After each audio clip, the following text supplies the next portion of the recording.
मैं आप सबको बताना चाहता हूं कि अभी प्रधानमंत्री नरेंद्र मोदी ने अभी सोशल मीडिया पर कुछ लिखा है और उन्होंने लिखा है कि condolences to those who have lost their loved ones in the blast in Delhi earlier this evening.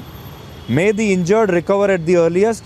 Those affected are being assisted by authorities. Reviewed the situation with home minister Amit Shah and other officials. तो प्रधानमंत्री ने अपनी condolences दी हैं, दुख जताया है और उन्होंने ये भी कहा है कि वो स्थिति को रिव्यू कर रहे हैं लगातार। और उन्होंने गृह मंत्री अमित शाह और बाकी के जो दूसरे वरिष्ठ अधिकारी हैं उनसे इसके बारे में बातचीत की है। सारा घटनाक्रम जो है उसके बारे में सारी जानकारी प्रधानमंत्री ने इसके बारे में ली है। तो मैं आपको फिर से अभी बता सकता हूं कि आज शाम को लगभग 7 बजे से थोड़ा पहले 6:52 या 55 के आसपास दिल्ली के लाल किले के पास ये एक ब्लास्ट हुआ है। लाल किले पर एक मेट्रो स्टेशन है, उस मेट्रो स्टेशन के गेट के पास एक I-20 गाड़ी जो है उसमें ये ब्लास्ट हुआ है और उस ब्लास्ट की वजह से जो बाकी की जो गाड़ियां हैं वो भी इस ब्लास्ट की चपेट में आ गई।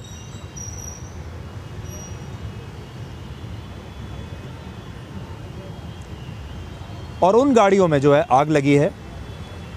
8 लोगों के अभी मृत्यु होने की पुष्टि हुई है अभी तक और जांच इस समय चल रही है।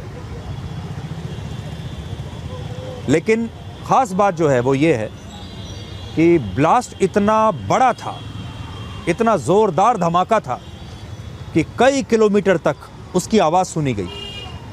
अगर आप उन गाड़ियों की स्थिति देखेंगे, आसपास जो नुकसान हुआ है, अगर आप उनकी स्थिति देखेंगे तो आपको ये समझ में आएगा कि ये जो ब्लास्ट है कितना शक्तिशाली धमाका ये था।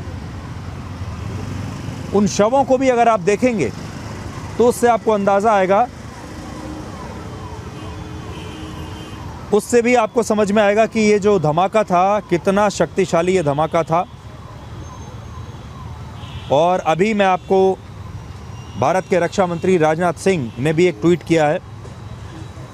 उन्होंने भी कहा है कि ये जो धमाका है ये बहुत पेनफुल और डिस्टर्बिंग है और उन्होंने भी सांत्वना दी है अपनी तरफ से। और धीरे धीरे आप देखिए कि पूरा भारत एक सकते में आ गया है,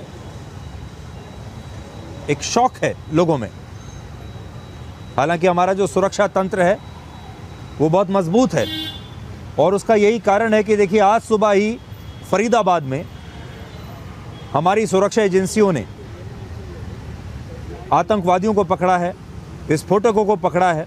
इससे पहले कि वो कोई बहुत बड़ी योजना अपनी बनाकर उसको इम्प्लीमेंट कर देते, उससे पहले ही वो लोग पकड़े गए हैं।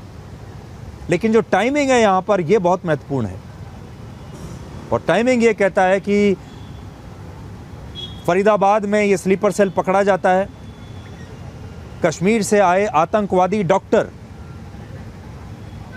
वो विस्फोटक जमा कर रहे हैं, उनके पास हथियार हैं, वो कुछ बहुत बड़ा प्लान कर रहे हैं और उसके कुछ घंटे के बाद दिल्ली में लाल किले के पास ये हमला हो जाता है या ये ब्लास्ट हो जाता है। इसके तार पाकिस्तान से भी जुड़ते हैं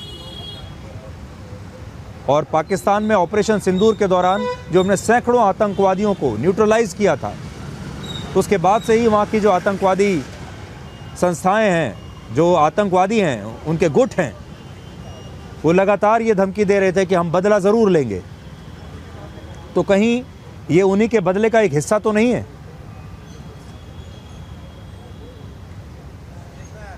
तो यहाँ इस समय हम लोग यहाँ पर इस समय खड़े हैं और मैं यहाँ लोगों को मैं देख रहा हूँ, जो लोग जा रहे हैं, लोग बड़े इस समय सकते में हैं।